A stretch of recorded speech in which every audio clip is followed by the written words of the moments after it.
పరిశుద్ధాత్మని విడిగా చూచున్నది.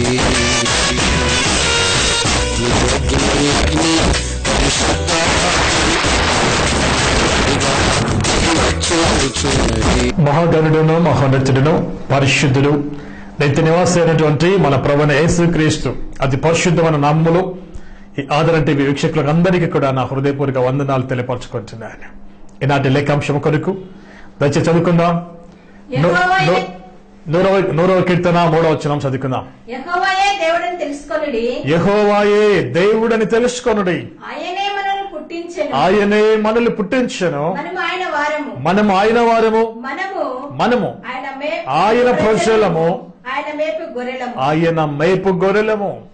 లెక్కన భాగాలు గమనిస్తే ప్రియులారా, కీర్తనకాడు రాస్తున్నాడు, యెహోవాయే దేవుడని తెలుసుకొనండి, ఆయన మనల్ని పుట్టించెను, మనం ఆయన వారము, మనం ఆయన ప్రజలము, ఆయన మేపేటువంటి గొర్రెలము అని చూస్తున్నాం. యెహోవా దేవుడని నువ్వు తెలుసుకొని ఉన్నావా? అయితే నువ్వు తెలుసుకోవాల్సిన విషయాలు మరికొన్ని ఉన్నాయి. అవి ఏమిటంటే, మనము ఆయన వారము, మనము ఆయన ప్రజలము. ఈ లోకంలో ఎవరికి దేనికి చెందినవాడు కాదు.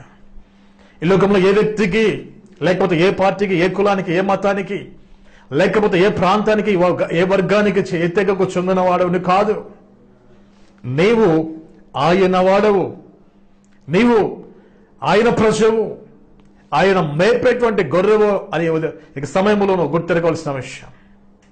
మనం ఆయన వారము, మనం ఆయన ప్రజలము, ఆయన మేపేటువంటి గొర్రెలం.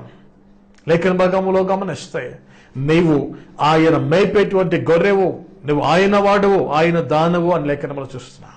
మనం ఆయన వారము, ఆయన ప్రజలము. పరిశుద్ధ గ్రంథంలో మనల్ని దేవుడు గొర్రెలతో పోలుస్తున్నాడు. ఒక గొర్రెగా పోలుస్తున్నాను నేను, ఒక మేకగా ఎందుకు పోల్చడం లేదు? మనం ఆయన మేపేటువంటి మేకలము అని ఎందుకు అనడం లేదు? ఎందుకు అనడం లేదు అంటే, గొర్రెకు మేకకు అంటే స్వభావంలో చాలా వ్యత్యాసం ఉంటుంది. గొర్రె అనున్నది సాధు స్వభావం కలిగి ఉంది. గొర్రె అనేది మృదువైనటువంటి స్వభావం కలిగి ఉన్నది. పరిశుద్ధతకు సాదృశ్యం గొర్రె అనేది.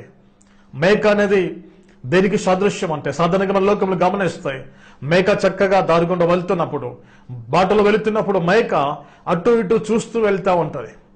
దారిలో ఎక్కడ పచ్చని ఆకు కనబడుతుందా, దారిలో ఎక్కడ మంచి చెట్టు కనబడుతుందా, ఏ ఆకును తిందామా అని చెప్పేసి అటు ఇటు చూస్తూ మేక దారిలో చక్కగా నడవని స్వభావం కలిగినది మేక.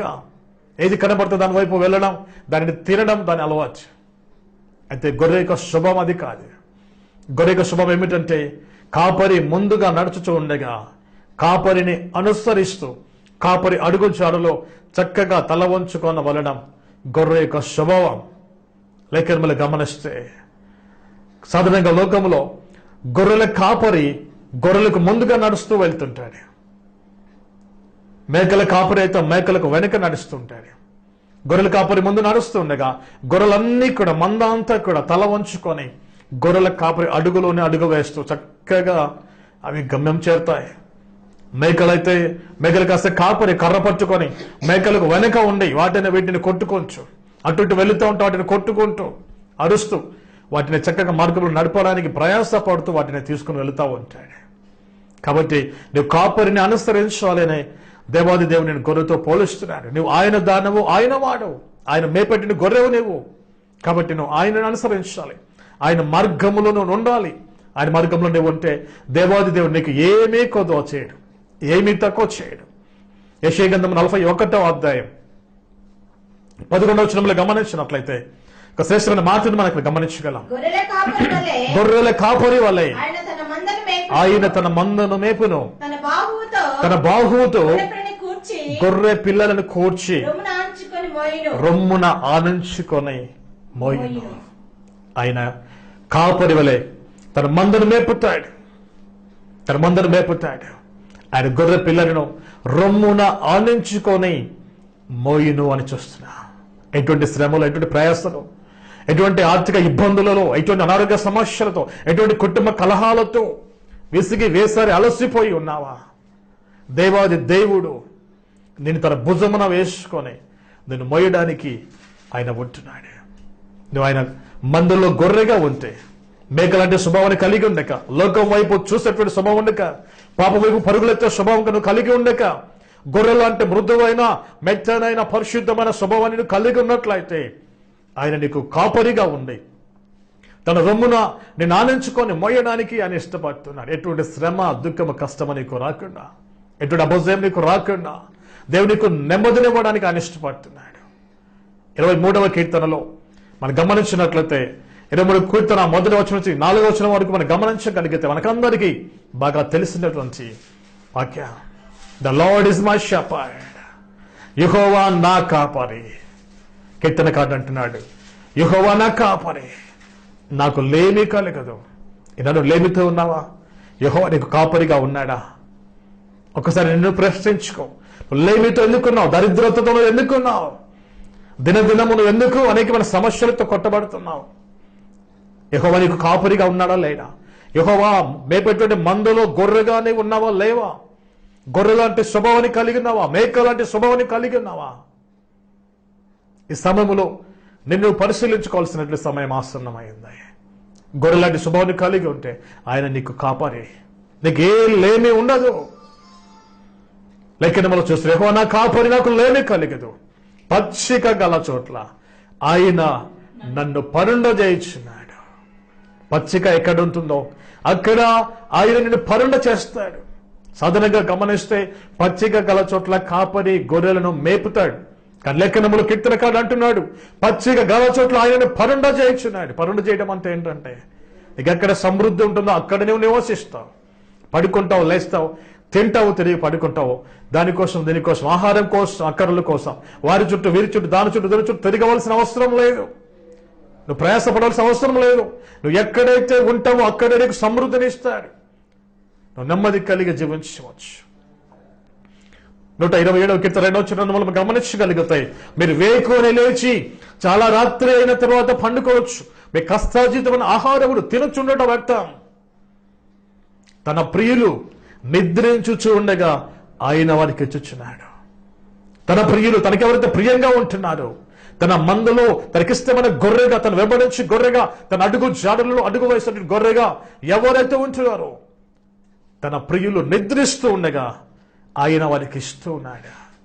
నువ్వు నిద్రిస్తున్నా కూడా ఆయన నీకు ఇస్తాడు. నీకు ఏ కొద్దువ కానివాడు. యెహోవా నా కాపరి, నాకు లేమి కలగదు. పచ్చిగా గల చోట్ల ఆయన నన్ను పరుండ చేయుచున్నాడు. శాంతికర జలముల చెంతకు ఆయన నన్ను నడిపించుచున్నాడు. హల్లెలూయా. లేఖనములు గమనించినట్లయితే శాంతికర జలముల చేత ఎల్లప్పుడు హృదయముల శాంతి, కుటుంబల సమాధానం కలిగి నుండినట్లుగా శాంతికర జలముల చెంతకు ఆయన నడిపిస్తున్నాడు. తన నామములకు నీతిని కలుగునట్లుగా ఆయన నీతి మార్గములో నడిపించినట్టు దేవుడిగా ఉంటున్నాడు. నా ప్రాణమునకు ఆయన సేద తెచ్చుచున్నాడు. తన నామమును బట్టి నీతి మార్గమును నడిపించున్నాడు. గడంధకారపు లోయలో సంచరించినాను, ఏ అపాయమునకు నేను భయపడను. ఈనాడు ఎందుకు భయపడుతున్నావు? దేవుని మందులో నువ్వు లేవా? దేవుడు నీకు కాపరిగా లేడా? దేవుడికి ఇష్టమైన గొర్రెగా నువ్వు లేవా? ఎందుకు నువ్వు భయపడుతున్నావు? ఎంతటి చీకటిలో, ఎంత గడంధకారములో సంచరించినా నాకు భయం లేదు, నేను భయపడను. నీ దుడ్డు కరయున్న దండమును నన్ను ఆదరించిన కీర్తనకారుడు అంటున్నాడు. దేవుని దుడ్డుకర, దేవుని దండం నేను ఆదరిస్తుంది. నువ్వు భయపడాల్సిన అవసరం లేదు. దేవుని మందలో ఉన్నావా లేవా ఒక్కసారి పరిశీలన చేసుకో. గొర్రె లాంటి స్వభావాన్ని కలిగి ఉన్నావా? మేక లాంటి స్వభావాన్ని కలిగి లోకము కొరకు, లోకాశల కొరకు చూస్తున్నావా? లోకాశలు కలిగి ఉన్నావా? శరీరాశలు కలిగి ఉన్నావా? నేత్రాశ కలిగి ఉన్నావా? ఏది చూస్తే అది కావాలని లోకస్తులు ఆశించేవాడిని కూడా నీకు కావాలని ఆశిస్తున్నావా? లోకంలో భోగాశలను ప్రేమించాలని ఆశపడుతున్నావా? అలాగుండకు. దేనికి ఇష్టమైన గొర్రెగానే ఉంటే, సాధు స్వభావాన్ని కలిగి ఉంటే, పరిశుద్ధతను ప్రేమిస్తాయి. ఈయన నీకు మంచి కాపరిగా ప్రభు నీకు ఉండడానికి ఇష్టపడుతున్నాడు. మనం ఆయన ప్రోత్సలము, మనం ఆయన వారము, ఆయన మేపేటువంటి గొర్రెలమని ఈ సమయంలో నీ గమనించినట్లయితే నీకు ఏ కొద్దువ ఆయన కానేవాడు. ఇందుక చదువుకు లేఖన భాగంలో గొర్రె పిల్లల వారే ఆయన రొమ్మున ఆనించుకొని నిన్ను మోస్తాడు. రొమ్మున ఆనించుకొని మోస్తాడు. నీకు అలసట రానివాడు, నీకు విసుగు రానివాడు, నీ కష్టం రానివాడు. నువ్వు ప్రయాస పడవలసిన అవసరం లేదు. దేని కొరకు కూడా. యెషయా గ్రంథం 46వ అధ్యాయం 4వ వచనములు గమనించినట్లయితే శ్రేష్టమైన మాట అక్కడ గమనించగలుగుతున్న ఉదయమే వచ్చే వరకు నిన్ను ఎత్తుకొని వాడను నేనే. ఉదయమే వచ్చే వరకు నేను ఎత్తుకొని వాడను నేనే. ఒకవేళ నీ తల్లిదండ్రి కొంతవరకు నేను ఎత్తుకోవచ్చు, కొంతవరకు నీకు అండగా తోడుగా ఉండొచ్చు. నీ అన్నదమ్ములు, నీ చెల్లెలు, నీ భార్య, నీ భర్త నీకు కొంతవరకు నీకు తోడుగా ఉండవచ్చు, కొంతవరకు నీకు అండగా ఉండవచ్చు, కొంతవరకు నీకు ఆశ్రయంగా ఉండొచ్చు. కానీ దేవాది దేవుడు మాట్లాడుతున్నాడు, ముదిమి వచ్చే వరకు నిన్ను ఎత్తుకొని వాడను నేనే. తల వెంట్రుకలు నెరయి వరకు నిన్ను ఎత్తుకొని వాడను నేనే. నేనే చేసి ఉన్నాను, చంక పెట్టుకొని వాడను నేనే. నిన్ను ఎత్తుకొనుచు రక్షించి వాడను నేనే. దేవదేవుడు ప్రేమ పూర్వకమైన మాటలు మాట్లాడుతున్నాడు. నేను చంక పెట్టుకొని వాడను నేనే. నేను చేస్తాను కాబట్టి నీకేమి కావాలో, నీకు ఎప్పుడు కావాలో, నీకు ఏమి ఇవ్వాలో, ఎలా ఇవ్వాలో, ఎప్పుడు ఇవ్వాలో, నీకేమి అవసరమై ఉన్నదో సమస్తము నాకు తెలుసు. నేను చేస్తాను కాబట్టి నేను చంక పెట్టుకొని, నేను ఎత్తుకొని నేను కాపాడుతాను, నేను పోషిస్తాను. నీకు లేమి లేకుండా, కొద్దువ లేకుండా, దరిద్రత లేకుండానట్లుగా నేను ఎత్తుకొని కాపాడుతాను. ముదిమి వచ్చేంత వరకు నేను ఎత్తుకొని కాపాడుతాను. ప్రియమైన దేవుని కుమారుడు, దేవుని కుమార్తె, దేవుడి సమయంలో నీతో మాట్లాడుతున్నాడు. నేను నీకు కాపాడేనే. నువ్వు నా ప్రజవు, నా బిడ్డవు, నా సొత్తును లేవు.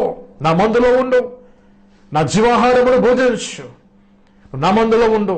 లోకవైపు చూడక, లోకపు ఆశలు పరిగెత్తలాక, నువ్వు నా మందులో ఉన్నట్లయితే, నాకు ఇష్టమైన గొర్రెగా ఉన్నట్లయితే నేను నీకు మంచి కాపరిని.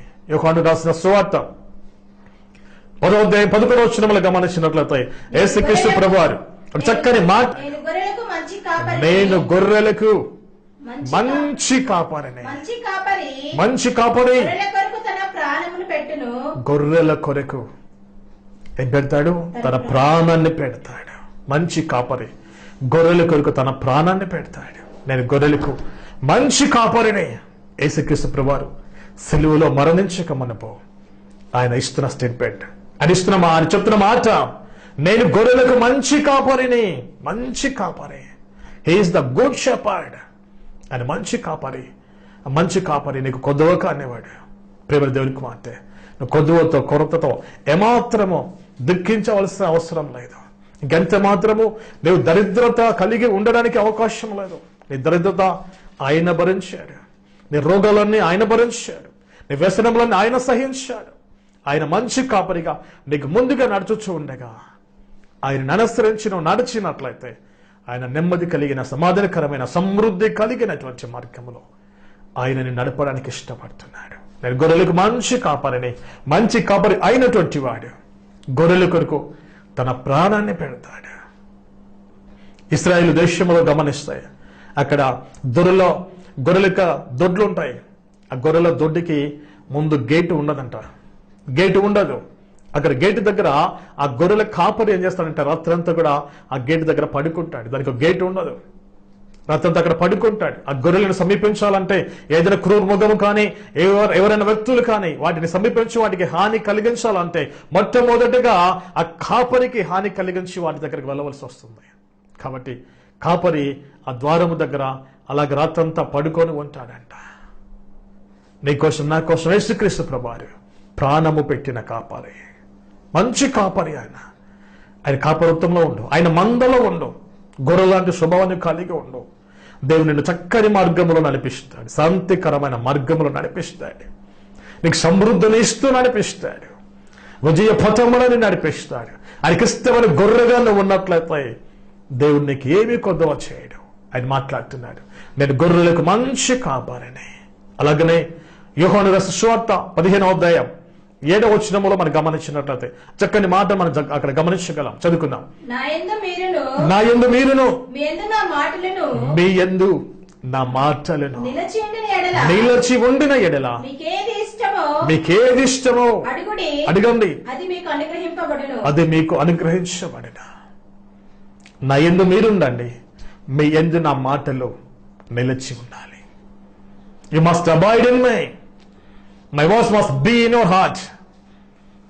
నువ్వు నా యందు నిలిచి ఉండి నా మాటలు నీ హృదయంలో ఉన్నట్లయితే నీకేమి ఇష్టం అడుగు, నీకేం కావాలడుగు, అది నీకు ఖచ్చితంగా అనుగ్రహించబడుతుంది.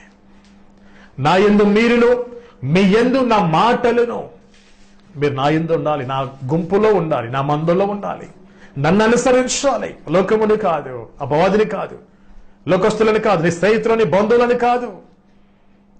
నువ్వు నన్ను వెంబడించాలి, నువ్వు నా యందు నిలిచి ఉండాలి. అలాగనే నా మాటలు నీ హృదయంలో ఉండాలి. అలా ఉన్నట్లయితే నీకేది ఇష్టమో అడుగు, అది నేను నీకు అనుగ్రహిస్తాను. 6వ వచనంలో అంటాడు ప్రభు, 6వ వచనంలో అంటున్నాడు, ఎవడైనాను నా యందు నిలిచి ఉండని ఎడల వాడు తీగ వలె పారవేయబడును, తీగ వలె బయట పారవేయబడి ఎండిపోవును, మనుషులు అటు వాటిని పోగు చేసి అగ్నిలో వేసి కాలుస్తారని లెక్కనలో చూస్తున్నాం. ఎవడైనా నా యందు నిలిచి ఉండని ఎడల మనుషులు అటు వాటిని పోగు చేసి అగ్నిలో వేస్తారు. కాబట్టి దయచేసి నువ్వు ఆయనలో ఉన్నట్లయితే శాంతి సమాధానం కలిగి ఉంటావు, నిత్య జీవమును కలిగి ఉంటావు. నీకు నిత్య జీవం ఇవ్వడానికి యేసుక్రీస్తు ప్రభువు మంచి కాపరిగా ఆయన ఉండి నీ కోసం ప్రాణం పెట్టాడు, ఆయన నిత్య జీవానికి ఇవ్వడానికి. కాబట్టి ఆయన కాపరుత్వంలో, ఆయన మందలో ఉండు, ఆయనకి ఇష్టమైన గొర్రెగా ఉండు, ఆయన బోధలు వింటూ, ఆయన వాక్యాలు వింటూ వాటి ప్రకారము నడుచుకోవచ్చు. ఆయన అడుగుజాడలో ఖచ్చితంగా నడుచుకున్నట్లయితే, ఆయనకి ఇష్టమైన గొర్రెగా ఉన్నట్లయితే, ఈ సమయంలో గమనించే విషయం ఏంటంటే ఆయన నీకు మంచి కాపారి, నీకోసం ప్రాణం ఇచ్చిన కాపారే. లేఖనములు గమనిస్తే మత్తయి రాసిన సువార్త 25వ అధ్యాయం 31వ వచనం ఉంది, 41వ వచనం వరకు మనం చదువుకున్నట్లయితే లేఖన భాగంలో ఒక విషయం అక్కడ రాయబడి ఉంది, చదువుకున్నాం. తన మహిమతో మనుష్య కుమారుడును ఆయనతో కూడా సమస్త దూతలను వచ్చినప్పుడు ఆయన తన మహిమ కల సింహాసనము మీద ఆసీనుడై ఉంటాడు. అప్పుడు సమస్త జనులు ఆయన ఎదుట పోగు చేయబడుదురు. గొల్లవాడు మేకలలో నుండి గొర్రెలను వేరుపరచునట్లుగా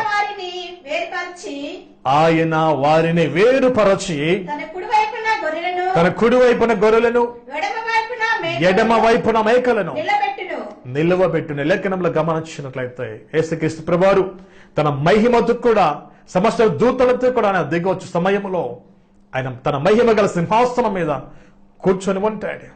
ఆ సమయంలో సమస్తమైన జనులు ఆయన దిగు ప్రోగు చేయబడతారు. ప్రోగు చేయబడిన తర్వాత లేఖనంలో చూస్తాం, గొల్లవాడు మేకల నుండి గొర్రెలను వేరుపరచున్నట్లుగా దేవుడు సమస్తమైన జనులను వేరుపరుస్తాడంట. గొర్రెలనేమో తన కుడి వైపున ఉండబెడతాడు, మేకలను తన ఎడమ వైపున ఉంచుతాడు. తన కుడి వైపున ఉన్నటువంటి వారిని చూసి ఆయన చెప్తున్న మాట 34వ వచనంలో మనం గమనిస్తే, తన కుడి వైపున ఉన్నటువంటి వారిని చూచి నా తండ్రి చేత ఆశీర్వదించబడిన వారలారా రండి, లోకము పుట్టినది మొదలుకొని మీ కొరకు సిద్ధపరచబడిన రాజ్యమును స్వతంత్రించుకోనండి. దేవుడు మాట్లాడుతున్నాడు, నా తండ్రి చేత ఆశీర్వదింపబడిన వారలారా. కుడివైపున ఉన్నటువంటి గొర్రెలను చూసి దేవాది దేవుడు మాట్లాడుతున్నాడు, నా తండ్రి చేత ఆశీర్వదించబడిన వారలారా రండి, లోకము పుట్టినది మొదలుకొని మీ కొరకు సిద్ధపరచబడిన రాజ్యమును మీరు స్వతంత్రించుకోనండి అంటున్నాడు. అలాగనే 41వ వచనంలో గమనించినట్లయితే ఎడమవైపున ఉన్నటువంటి ఇక మేకలను చూసి దేవాది దేవుడు మాట్లాడుతున్నాడు, శపింపబడిన వారులారా నన్ను విడచి అపవాదికిని వారి దూతలకును సిద్ధపరచబడిన నిత్యాగ్నిలోనికి పౌడి అంటున్నాడు. ఎడవైపున ఉన్నటువంటి మేక లాంటి స్వభావాన్ని కలిగిన వారిని, మేక లాంటి నేచర్ కలిగినటువంటి వారిని వారు చూసి దేవాదేవుడు మాట్లాడుతున్నాడు, శపించబడిన వారలారా అపవాది కొరకు వారి దూతల కొరకు సిద్ధపరచినటువంటి నిత్యాగ్నిలోనికి వెళ్ళండి. ఆ నిత్యాగ్ని సిద్ధపరచము నీ కోసం కాదు, అపవాది కొరకు వారి దూతల కొరకు సిద్ధపరచబడింది. అయితే లోకాన్ని ప్రేమిస్తూ పాపాన్ని ప్రేమిస్తూ ఆ నిత్యాగ్నిని కనుక నువ్వు కోరుకున్నట్లయితే, మేక లాంటి స్వభావాన్ని కలిగి ఉన్నట్లయితే ఆ నిత్యాగ్నికి నువ్వు వెళతావు. అలా కాకుండా గొర్రె లాంటి స్వభావాన్ని కలిగి ఉన్నట్లయితే పరలోక రాజ్యమును నువ్వు పొందుకుంటావు. ప్రభు మాట్లాడుతున్నాడు, కుడిపడి ఉన్న గొర్రెలు చూసి ఆశీర్వదించబడిన వారలారా, నా తండ్రి చేత ఆశీర్వదించబడిన వారలారా, లోకము పుట్టినది మొదలుకొని మీ కొరకు సిద్ధపరచబడిన రాజ్యంలోనికి వెళ్ళండి అంటున్నాడు. ఏ మందులో ఉంటావు? గొర్రెగా జీవిస్తావా? మేకగా జీవిస్తావా? ప్రభువుని అనుసరిస్తావా? లోకాన్ని అనుసరిస్తావా? ప్రభు పరిశుద్ధత కోసం తప్పిస్తావా? లోకాశల కొరకు వెంటాడతావా? దేనిని ప్రేమిస్తున్నావు? ఎవరిని ప్రేమిస్తున్నావు? ఏ మార్గంలోనే ఉన్నావు? ఏ స్థానంలోనే ఉన్నావు? ఎటువైపు నీ చూపు, ఎటువైపు నీ పరుగు, ఎటువైపు నీ ఆశలు? దేనిని వెంబడిస్తున్నావు? యేసుక్రీస్తు ప్రభువారిని వెంబడించినట్లయితే, ఆయనను కాపరిగా ఉంచుకున్నట్లయితే, ఆయనను వెంబడించినట్లయితే ఆ దేవాది దేవుడి జీవితంలో అద్భుతములు చేయడానికి ఆయన ఇష్టపడుతున్నాడు. ఆశ్చర్యకరమైన కార్యములు చేయడానికి ఆయన ఇష్టపడుతున్నాడు. ఆయన నీకు మంచి కాపరి అని గమనించు. నీ కొరకు ప్రాణమిచ్చిన కాపరి అని గుర్తించు. యెహోవా దేవుడని తెలుసుకోనండి. ఆయన మనం పుట్టించాడు, మనం ఆయన వారము, మనం ఆయన ప్రోత్సాహము, ఆయన మేపేటువంటి గొర్రెలము లెక్కన మనం చేస్తున్నాం. ఆయన మేపే గొర్రెగానే ఉంటే నీకు ఏ కొద్దువ కానివాడు. నా ప్రియమైన దేవుని కుమార్తె, నీకు ఏ కొద్దువ కానివాడు. ఆయన నీకు కాపరిగా ఉండి నీకు ముందుగా నడుచుతూ ఉంటాడు. నీకు నెమ్మదినిస్తాడు, సమాధానం ఇస్తాడు, సమృద్ధినిస్తాడు. నీకు ఏ కొద్దువ కానివాడు. ఆయన నువ్వు కాపరిగా కలిగి ఉండవు. ఆయన కాపరత్వంలోనే ఉండవు. ఆయన నువ్వు విడువడు, నేను ఎడబాయడు. నీకు సమృద్ధిని ఇవ్వడానికి ఆయన ఇష్టపడుతున్నాడు. ఆయన నీ కొరకు గాయములు పొందాడు, నీ కొరకు రక్తములు కార్చాడు. నీ పాప వ్యసనములన్నీ ఆయన తన పైన వేసుకున్నాడు. నీకు పరిశుద్ధతను ఇవ్వడానికి, నీకు పరలోకములు ఇవ్వడానికి, నిన్ను గమ్యము చేర్చడానికి, ఈ లోకంలో నీకు తోడుగా ఉండడానికి, పరలోకంలో నీకు స్వాస్థ్యం ఇవ్వడానికి ఆయన మంచి కాపరిగా ఉన్నాడు. మంచి గొర్రెగా ఉండడానికి ఒక తీర్మానం చేసుకో. ఈ సమయంలో ఎంతకాలం లోకాన్ని వెంబడిస్తావు? ఎంతకాలం పాపం వైపు పరిగెడతావు? ఒక శ్రేష్టమైన నిర్ణయాన్ని తీసుకొని, ప్రభువా నిన్ను వెంబడిస్తానయ్యా, నీ అడుగు జాడలో ఉంటాను, నీకు ఇష్టమైన గొర్రెగా ఉంటాను, నీ మందులోనే ఉంటాను, నువ్వు నాకు కాపరిగా ఉండి నా జీవిత కాలం అంతా నన్ను కాపాడుము, నన్ను పోషించుము తండ్రి. అయ్యా నీ కాపరత్వంలో ఉండడానికి ఇష్టపడుతున్నా. నీవు నాకు మంచి కాపరిగా ఉండగా, ప్రాణమిచ్చిన కాపరిగా ఉండగా, ఈ లోకం ఎందుకు, లోకంలో పాపం ఎందుకు? నాకు అవసరం లేదు, నువ్వు నాకు కావాలి ప్రభా. నువ్వు అడిగినట్లయితే, ప్రార్థించినట్లయితే, ఈ దినమే ఒక నిర్ణయం తీసుకుని ప్రార్థించినట్లయితే ఈ దేవాది దేవుడు తన మందులో నేను చేర్చుకొని నేను పోషించడం మొదలు పెడతాడు. నేను స్వస్థపరచడం ప్రారంభిస్తాడు. నీ స్థితిగతులు మార్చడానికి ఆయన ప్రారంభిస్తాడు. నీ చీకటిని తొలగించి వెలుగుతోనే జీవితం నింపడానికి ఆయన ప్రారంభిస్తాడు. తన నీతితో నింపడానికి ఆయన ప్రారంభిస్తాడు. తన పరిశుద్ధత నీ హృదయంలో ఉంచి నీతిమంతునిగా, యథార్థవంతునిగా తీర్చిదిద్ది తనకిష్టమైన గొర్రెగా నిన్ను జీవింపచేస్తాడు. అటు కృప పరిశుద్ధాత్మ దేవుడు నీకు దయచేయను గాక. ప్రార్థన చేసుకుందాం. దయచేసి అందరూ తల వచ్చినట్లయితే దయచేసి ప్రార్థన చేసుకుందాం. వెళ్ళినటువంటి వారు దయచేసి మీ టీవీ స్క్రీన్ దగ్గరకు వచ్చి మీరు నిల్చున్నట్లయితే నేను మీకోసం ప్రార్థన చేయబోతున్నాను. ఎలాంటి బాధతో, ఎలాంటి కష్టముతో, ఎలాంటి అపజయముతోనే ఉన్నా కూడా, ఎలాంటి రోగముతో, బాధతోనే ఉన్నా కూడా, ఎటువంటి సమస్యలతో కొట్టుమిట్టాడుతున్నా కూడా ఈ సమయంలో దేవాది దేవుడు నా ప్రభుని దర్శించబోతున్నాడు. నా ప్రభుని దర్శించే సమయం. దయచేసి నువ్వు నమ్మిన ఎడలా దేవుని మహిమను చూడబోతున్నావు. దయచేసి టీవీ స్క్రీన్ దగ్గరకు వచ్చి నిలుచొని నేను కళ్ళు మూసుకొని ఈ ప్రార్థనలు ఏకీభవించినట్లయితే నేను కోసం ప్రార్థన చేయబోతాను. దేవునికి బలమైన అభిషేకం దిగి రాబోతుంది. ఈ సంవత్సర ప్రారంభంలో దేవుడు నాకు వాగ్దానం చేస్తాడు. ఇదిగో అనేకులపైకి నా పరిశుద్ధ ఆత్మశక్తిని నేను కుమ్మరించబోతున్నాను. దేవుడు నాకు వాగ్దానం చేస్తాడు. దేవుడు తన శక్తితో నింపడానికి ఇష్టపడుతున్నాడు. టీవీ స్క్రీన్ దగ్గర నిల్చొని కళ్ళు మూసుకున్నట్లయితే నీకోసం ప్రార్థన చేయబోతున్నాడు. దయచేసి రోగముతో ఉన్నటువంటి వారు, వ్యాధితో ఉన్నటువంటి వారు, ఏ స్థలంలో మీకు రోగం ఉంది, వ్యాధి ఉందో ఆ స్థలంలో చేపెట్టుకొని నా ప్రార్థనలో ఏకీభవించు. అనేక మంది ఈ టీవీ పరిచయం ద్వారా, అనేక మంది ఇక టెలిఫోన్ పరిచయం ద్వారా అనేక మంది స్వస్థత పొందుకున్నారు. అనేక మంది మందిరానికి వచ్చి స్వస్థతలు పొందుకుంటూ అద్భుతాలు పొందుకుంటున్నారు. ఈ సమయంలో నమ్మినట్లయితే ఈ సమయంలోనే ఎట్టి వ్యాధి నీకున్నా కూడా, ఎట్టి బాధ నీకున్నా కూడా, ఎట్టి నొప్పితో బాధపడుతున్నా కూడా, right now God is going to heal you. దయచేసి ప్రార్థనలు ఏకీభవించు. నమ్ము, నువ్వు విశ్వసించు. నమ్ముట నీ వల్లనైతే నమ్మువానికి సమస్తము సాధ్యమని లేఖనంలో చూస్తున్నా. దయచేసి ప్రార్థనలో ఏకీభవించవాలని కోరుతున్నాను. పరిశుద్ధ కృప కలిగిన యేసయ్య, సర్వశక్తిమంతుల సర్వాధికారి, ఘనత, మహిమ, ప్రభావము కలిగిన దేవ మీకు వందనాలు, స్తోత్రాలు చెల్లిస్తున్నాను. ఈ సమయంలో ప్రభా నీ బిడ్డలు విన్న వాక్యాన్ని వారి హృదయం ఫలింపచేయను. నీకు ఇష్టమైన గొర్రెలుగా వారు జీవించడానికి సహాయం చేయమని ప్రార్థన చేస్తున్నాను. తన లోకమును అనుసరించిన పాపము వైపు పరుగులెత్తడం మాని నిన్ను వెంబడించి ప్రభావ మీరు ఇచ్చే సమృద్ధిని కలిగి జీవించడానికి సహాయం చేయండి. అదే విధముగా తన శ్రమంలో ఎటువంటి వ్యాధితో ప్రభుని బిడ్డలు బాధపడుతున్నారు, ఆ వ్యాధిగ్రస్తులను ఇప్పుడే స్వస్థపరచమని ప్రార్థన చేస్తున్నాను. నీకు మహిమ అభిషేకము ఇప్పుడే ఒక్కొక్కరిపైకి దిగి వచ్చును గాక.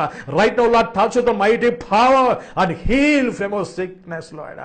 ఓ రాబా లాదుర షబాదున కన్నబా యేసు నామములో ప్రతి విధమైన వ్యాధి ఇప్పుడే వారి విడొచ్చును గాక. యేసు నామములో అగ్నిపిస్తున్నాను. పెద్ద దురాత్మ అంధకారాత్మలు ఇప్పుడే వారి దేహం విడొచ్చును గాక. Oh I command every satanic forces to come out in the mighty name of Jesus. I curse every curse in the mighty name of Jesus.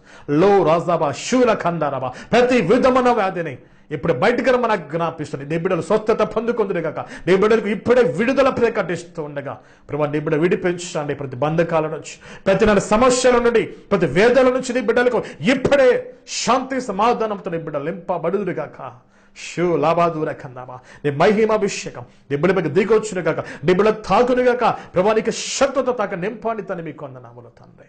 ప్రతి బంధకాలు విడిపించిన నూతన కృపతో నింపమని సాంక్షమని ప్రభు అయిన యేసు పరిశుద్ధ నామము ద్వారా ప్రార్థించి వేడుకొనిచున్నాను తండ్రి. ఆమేన్. ఆమేన్. ఈ కార్యక్రమంకు తన ప్రేమపూర్వకమైన కానుకలు సమర్పించి స్పాన్సర్ చేసిన వారు సహోదరులు ఎనిబెరా జవహర్ బాబు, అలాగనే వారి సతీమణి కిరణ్మయి వారి కొరకు ప్రార్థన చేసుకుందాం. పరిశుద్ధమైన దేవ కృప కలిగిన తండ్రి, నీ బిడ్డలు తండ్రి సోదరులు జవహర్ బాబు కొరకు నా కిరణ్మయి కొరకు ప్రార్థిస్తున్నాను. నీ బిడ్డలు తండ్రి మరి అనేక మంది దీవించబడి నిమిత్తము తండ్రి కనుక సమర్పించడానికి కనుక స్పాన్సర్ చేసి ఉండగా వారు దీవించండి, వారు ఆస్వాదించండి, సమృద్ధి దేవునులకు అనుగ్రహించండి. ఎట్టి రీతిలో ప్రభుత్వ సేవలు మూల స్తంభములుగా వాడబడుచు మీ నామ మహిమ కొరకు మీ రాజ్య విస్తరణ కొరకు వారు పాటుపడుచుటకు ఎంత దినములలో పని బిడ్డలను మీరు దాని వారధులుగా మీరు వాడుకున్నందుకు మీరు కొందనాలి. ఇంకా వారు దీవించి ఆశించి సమృద్ధి దేవునులకు అనుగ్రహించమని ప్రభువైన యేసు పరిశుద్ధ నామం ద్వారా ప్రార్థించి వారి కొనుచున్నాము తండ్రి. ఆమేన్. అలాగే నేను ప్రియులారా గమనించండి, కుంటలోని గ్లోరీ టెంపుల్ నందు ప్రతి ఆదివారం ఉదయం 10 గంటల నుంచి 1 గంట వరకు ఆరాధనలు జరుగుతున్నాయి. అనేకులు వచ్చి స్వచ్ఛత పొందుకుంటున్నారు, అనేకులు వచ్చి రక్షణ పొందుకుంటున్నారు, అనేకులు వచ్చి దేవుని మహిమను చూస్తున్నారు. మిమ్మల్ని కూడా ప్రేమతో ఆహ్వానిస్తున్నారు. దయచేసి రండి, దేవుని మహిమ మీరు చూడండి, ఆశించబడండి. దేవుని దీవించును గాక. God bless you.